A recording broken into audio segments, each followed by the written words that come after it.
It is all around us. Even now, in this very room.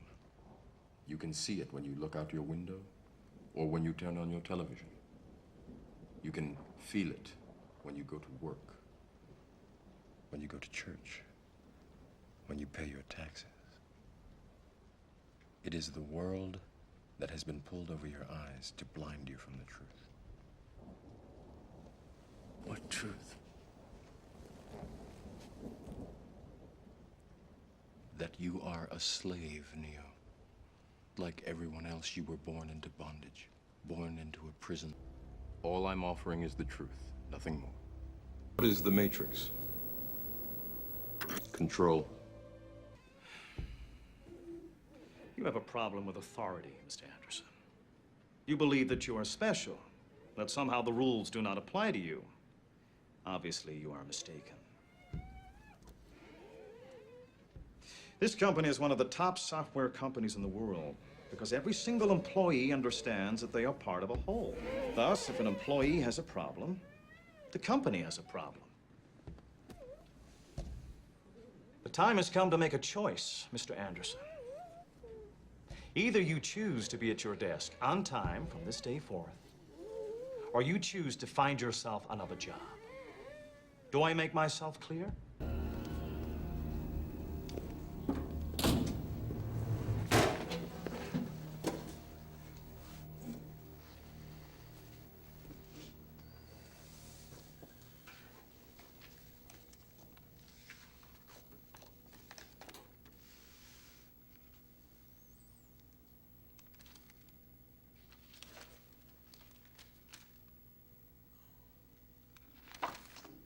As you can see, we've had our eye on you for some time now, Mr. Anderson.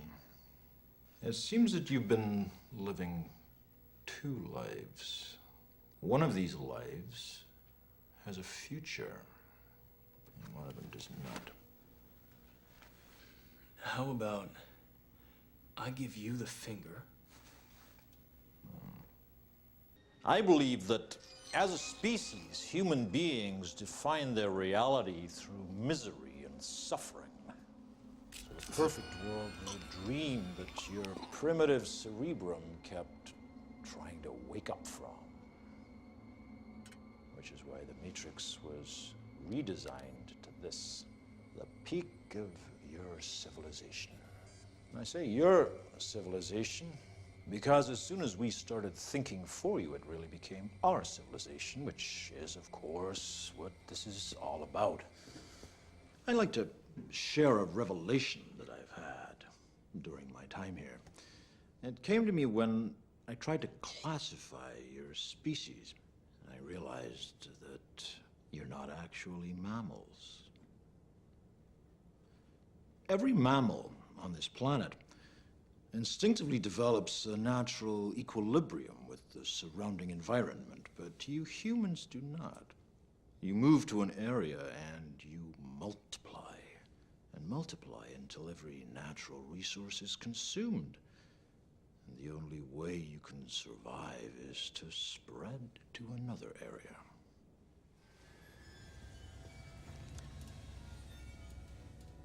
There is another organism on this planet that follows the same pattern. Do you know what it is? A virus. Human beings are a disease, a cancer of this planet. You are a plague, and we are the cure. I can see it in your eyes. You have the look of a man who accepts what he sees because he is expecting to wake up. Ironically, this is not far from the truth. Do you believe in fate, Neo? No, Why not? because I don't like the idea that I'm not in control of my life. I know exactly what you mean. What you know you can't explain, but you feel it. You felt it your entire life, that there's something wrong with the world. You don't know what it is, but it's there, like a splinter in your mind. You ever have that feeling where you're not sure if you're awake or still dreaming? All the time. It's the only way to fly. just sounds to me like, you need to unplug, man. Get some R&R? Hey, what do you think, DeShore? Should we take him with us? Definitely. I can't. I have work tomorrow. Come on. It'll be fun. I promise. Yeah. Sure. I'll go. This is it? Let me give you one piece of advice. Be honest.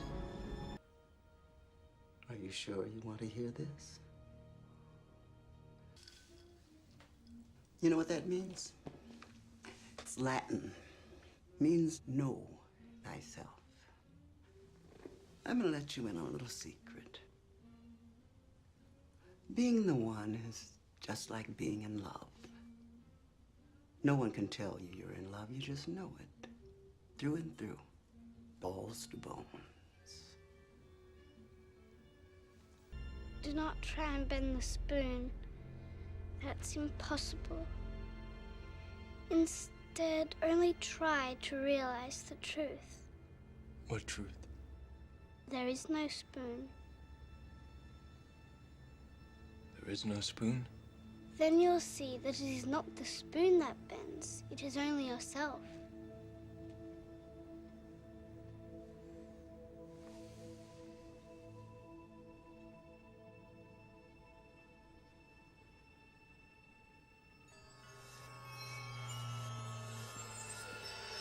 The Oracle will see you now.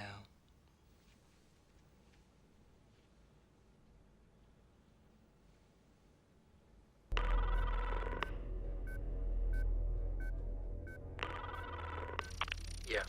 Is everything in place? You weren't supposed to relieve me. I know, but I felt like taking a shift. You like him, don't you? You like watching him. Don't be ridiculous. We're gonna kill him. You understand that? Morpheus believes he is the one. Do you? It doesn't matter what I believe. You don't, do you? Did you hear that? Hear what? Are you sure this line is clean? Yeah, of course I'm sure. I better go.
We were saying how very important it is to bring about in the human mind the radical revolution. The crisis is a crisis in consciousness, a crisis that cannot anymore accept the old norms, the old patterns, the ancient traditions. And considering what the world is now, with all the misery, conflict, destructive brutality, aggression, and so on, man is still as he was. He's still brutal, violent, aggressive, acquisitive, competitive, and he has built a society along these lines.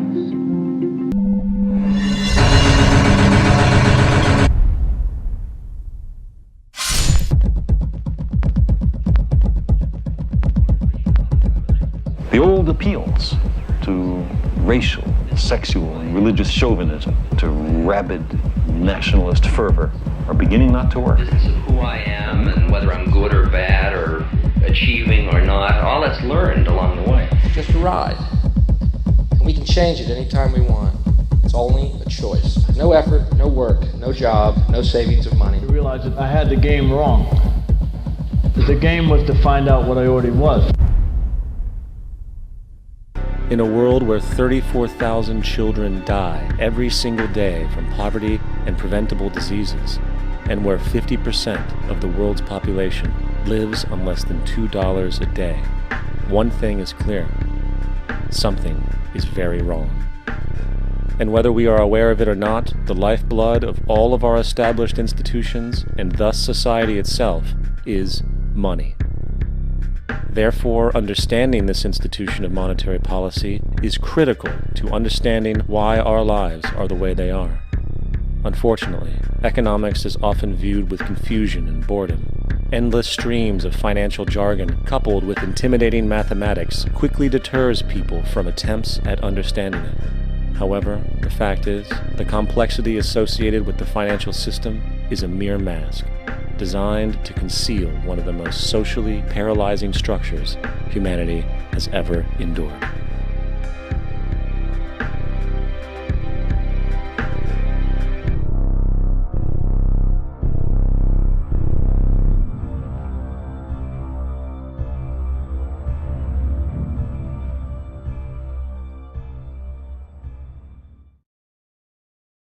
There seems to be no system as taken for granted and misunderstood as the monetary system.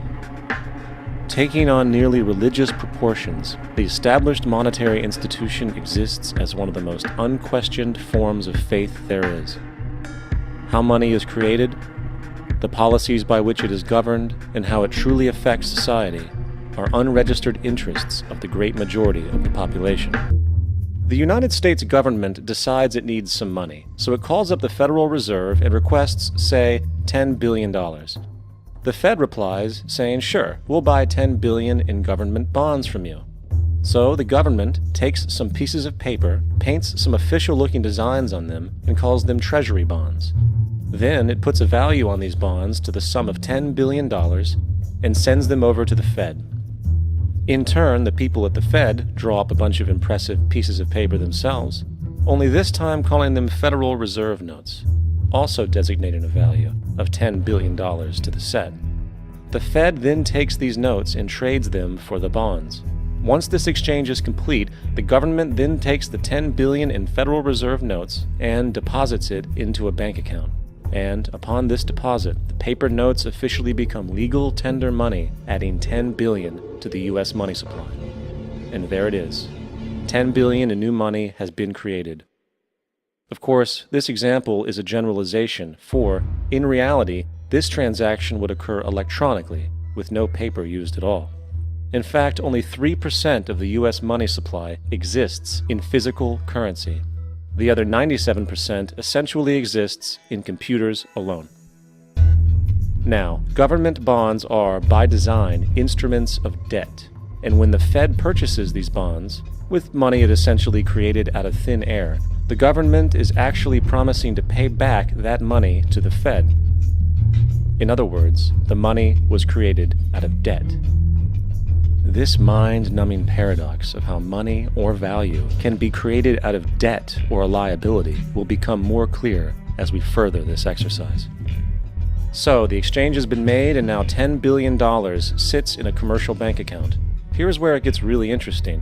For as based on the fractional reserve practice, that $10 billion deposit instantly becomes part of the bank's reserves, just as all deposits do. And regarding reserve requirements, as stated in modern money mechanics, a bank must maintain legally required reserves equal to a prescribed percentage of its deposits. It then quantifies this by stating, under current regulations, the reserve requirement against most transaction accounts is 10%. This means that with a $10 billion deposit, 10%, or $1 billion, is held as the required reserve, while the other $9 billion is considered an excessive reserve and can be used as the basis for new loans. Now, it is logical to assume that this $9 billion is literally coming out of the existing $10 billion deposit. However, this is actually not the case. What really happens is that the $9 billion is simply created out of thin air on top of the existing $10 billion deposit. This is how the money supply is expanded. As stated in modern money mechanics, of course they, the banks, do not really pay out loans from the money they receive as deposits. If they did this, no additional money would be created. What they do when they make loans is to accept promissory notes, loan contracts, in exchange for credits, money, to the borrower's transaction accounts. In other words, the $9 billion can be created out of nothing simply because there is a demand for such a loan and that there is a $10 billion deposit to satisfy the reserve requirements. Now, let's assume that somebody walks into this bank and borrows the newly available $9 billion. They will then most likely take that money and deposit it into their own bank account. The process then repeats, for that deposit becomes part of the bank's reserves. 10% is isolated, and in turn 90% of the $9 billion, or $8.1 billion, is now available as newly created money for more loans.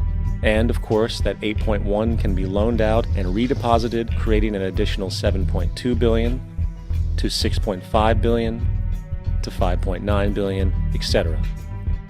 This deposit money creation loan cycle can technically go on to infinity.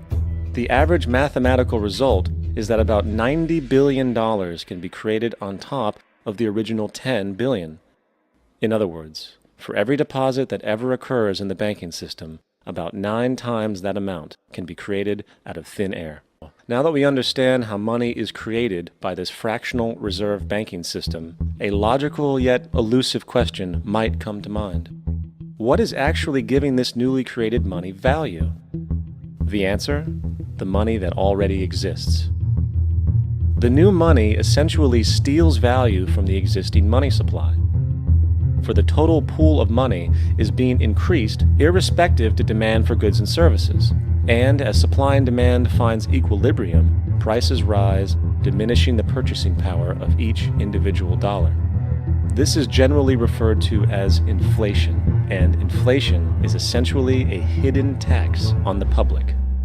What is the advice that you generally get? And that is inflate the currency. They don't say debase the currency. They don't say devalue the currency. They don't say cheat the people who are saved. They say lower the interest rates. The real deception is when we distort the value of money. When we create money out of thin air, we have no savings, and yet there's so-called capital.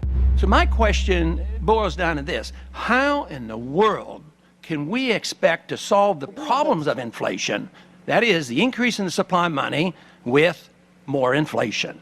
Where people are forced to compete for labor in order to pool enough money out of the money supply to cover their costs of living. As dysfunctional and backwards as all of this might seem, there is still one thing we have omitted from this equation. And it is this element of the structure which reveals the truly fraudulent nature of the system itself: the application of interest. When the government borrows money from the Fed, or when a person borrows money from a bank, it almost always has to be paid back with accrued interest. In other words, almost every single dollar that exists must be eventually returned to a bank with interest paid as well. But if all money is borrowed from the central bank and is expanded by commercial banks through loans, only what would be referred to as the principal is being created in the money supply. So then, where is the money to cover all of the interest that is charged? Nowhere. It doesn't exist. The ramifications of this are staggering, for the amount of money owed back to the banks will always exceed the amount of money that is available in circulation. This is why inflation is a constant in the economy, for new money is always needed to help cover the perpetual deficit built into the system, caused by the need to pay the interest. What this also means is that mathematically, defaults and bankruptcy are literally built into the system, and there will always be poor pockets of society that get the short end of the stick. An analogy would be a game of musical chairs, for once the music stops, somebody is left out to dry. And that's the point.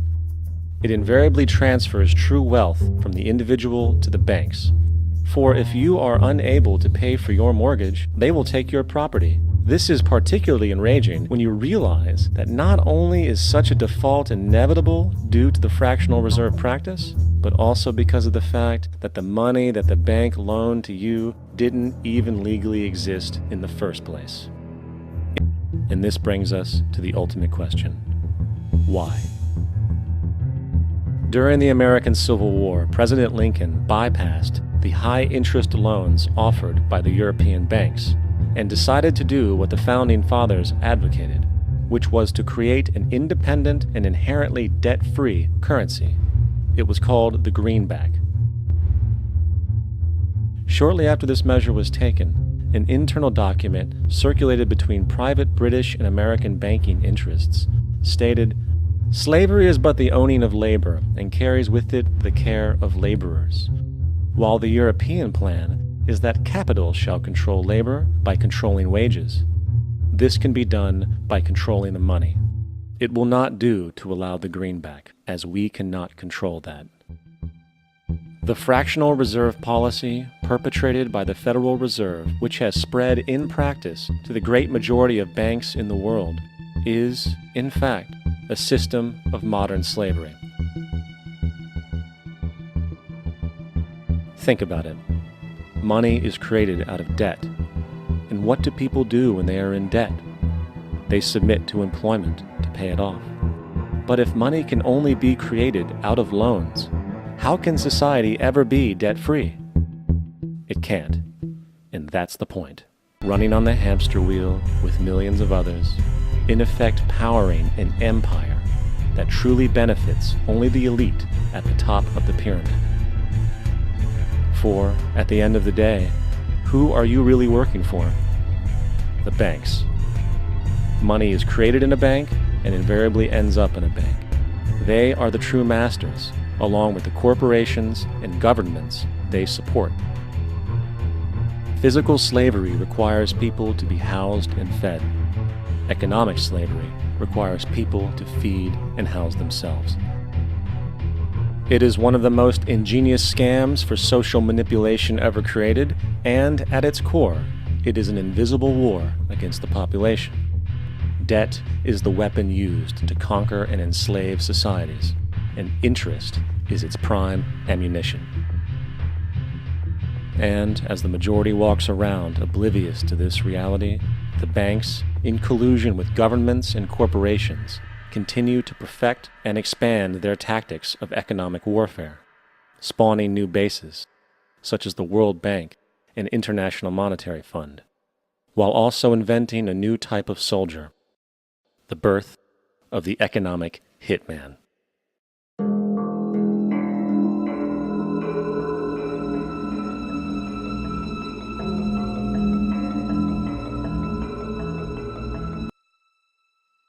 You get up on your little 21-inch screen and howl about America and democracy. There is no America. There is no democracy. There is only IBM and ITT and AT&T and DuPont, Dow, Union Carbide, and Exxon. Those are the nations of the world today.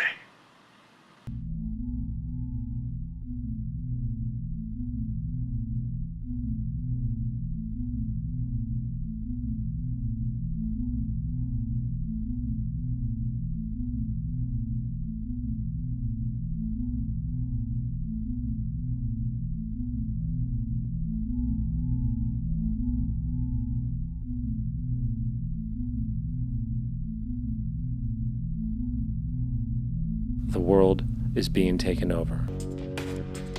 So, what do? How do we stop a system of greed and corruption that has so much power and momentum? How do we stop this aberrant group behavior which feels no compassion for, say, the millions slaughtered in Iraq and Afghanistan, so the corporatocracy can control energy resources and opium production? How do we stop a system of greed and corruption that condemns poor populations to sweatshop slavery for the benefit of Madison Avenue? Or that engineers false flag terror attacks for the sake of manipulation? Or that generates built-in modes of social operation which are inherently exploitative? Or that systematically reduces civil liberties and violates human rights in order to protect itself from its own shortcomings? How do we deal with the numerous covert institutions such as the Council on Foreign Relations, the Trilateral Commission, and the Bilderberg Group, and other undemocratically elected groups which, behind closed doors, collude to control the political, financial, social, and environmental elements of our lives? In order to find the answer, we must first find the true underlying cause.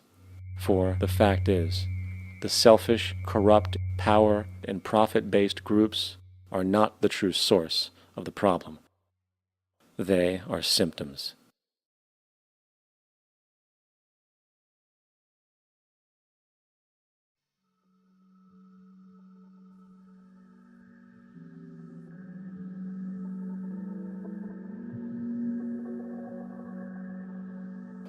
My name is Jacques Fresco. I'm an industrial designer and a social engineer. I'm very much interested in society and developing a system that might be sustainable for all people. First of all, the word corruption is a monetary invention. That aberrant behavior that's disruptive to the well-being of people, while you're dealing with human behavior. And human behavior appears to be environmentally determined, meaning if you were raised by the Seminole Indians as a baby, never saw anything else, you'd hold that value system. And this goes for nations, it goes for individuals, for families. They try to indoctrinate their children to their particular faith and their country and make them feel like they're part of that. And they build a society which they call established. They establish a workable point of view and tend to perpetuate that, whereas all societies are really emergent, not established. And so they fight new ideas that would interfere with the establishment. Governments try to perpetuate that which keeps them in power. People are not elected to political office to change things. They're put there to keep things the way they are. So you see, the basis of corruption is in our society. Let me make it clear. All nations then are basically corrupt because they tend to uphold existing institutions. I don't mean to uphold or downgrade all nations, but communism, socialism, fascism, the free enterprise system, and all other subcultures are the same. They are all basically corrupt. The most fundamental characteristic of our social institutions is the necessity for self-preservation. Whether dealing with a corporation, a religion, or a government, the foremost interest is to preserve the institution itself. For instance, the last thing an oil company would ever want is the utilization of energy that was outside of its control, for it makes that company less relevant to society. Likewise, the Cold War and the collapse of the Soviet Union was, in reality, a way to preserve and perpetuate the established economic and global hegemony of the United States. Similarly, religions condition people to feel guilty for natural inclinations, each claiming to offer the only path to forgiveness and salvation. At the heart of this institutional self-preservation lies the monetary system, for it is money that provides the means for power and survival. Therefore, just as a poor person might be forced to steal in order to survive, it is a natural inclination to do whatever is needed to continue an institution's profitability. This makes it inherently difficult for profit-based institutions to change, for it puts in jeopardy not only the survival of large groups of people, but also the coveted materialistic lifestyles associated with affluence and power. Therefore, the paralyzing necessity to preserve an institution, regardless of its social relevance, is largely rooted in the need for money or profit. The fact is, whether it is dumping toxic waste, having a monopoly enterprise, or downsizing the workforce, the motive is the same: profit. They are all different degrees of the same self-preserving mechanism, which always puts the well-being of people second to monetary gain. Therefore, corruption is not some byproduct of monetarism. It is the very foundation. And what is the fundamental mechanism that drives the profit system besides self-interest? What is it exactly that maintains that competitive edge at its core? Is it high efficiency and sustainability? No, that isn't part of their design. Nothing produced in our profit-based society is even remotely sustainable or efficient. If it was, there wouldn't be a multi-million-dollar-a-year service industry for automobiles. Nor would the average lifespan for most electronics be less than 3 months before they're obsolete. Is it abundance? Absolutely not. Abundance, as based on the laws of supply and demand, is actually a negative thing. If a diamond company finds 10 times the usual amount of diamonds during their mining, it means the supply of diamonds has increased, which means the cost and profit per diamond drops. The fact is, efficiency, sustainability, and abundance are enemies of profit. Eliminate the processes that produce greed and bigotry and prejudice and people taking advantage of one another and elitism.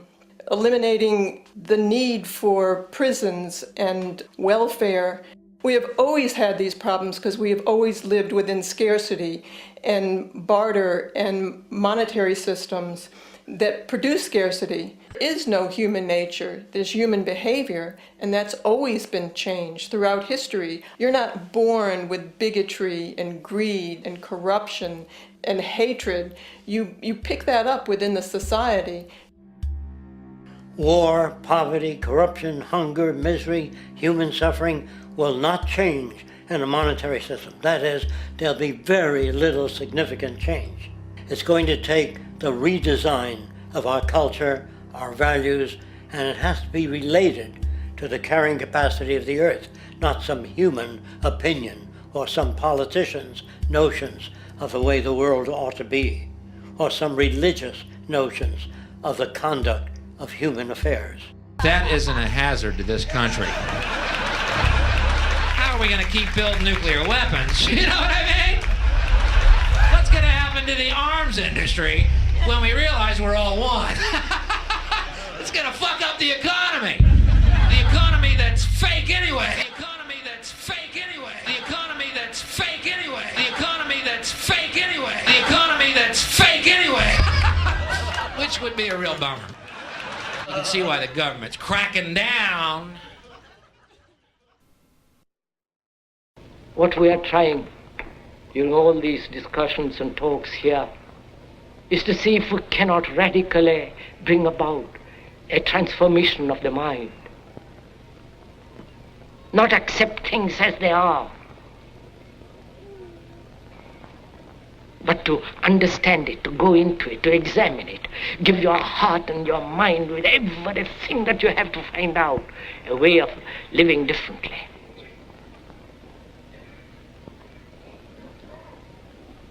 But that depends on you and not somebody else. Because in this there is no teacher, no pupil, there is no leader, there is no guru, there is no master, no savior. You yourself are the teacher and the pupil, you are the master, you are the guru, you are the leader. You are everything. And to understand is to transform what is.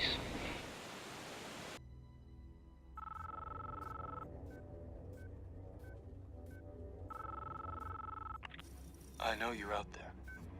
I can feel you now. I know that you're afraid. You're afraid of us. You're afraid of change. I don't know the future, I didn't come here to tell you how this is going to end.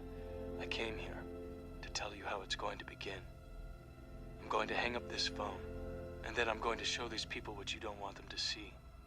I'm going to show them a world without you. A world without rules and controls, without borders or boundaries. A world where anything is possible. Where we go from there is a choice I leave to you.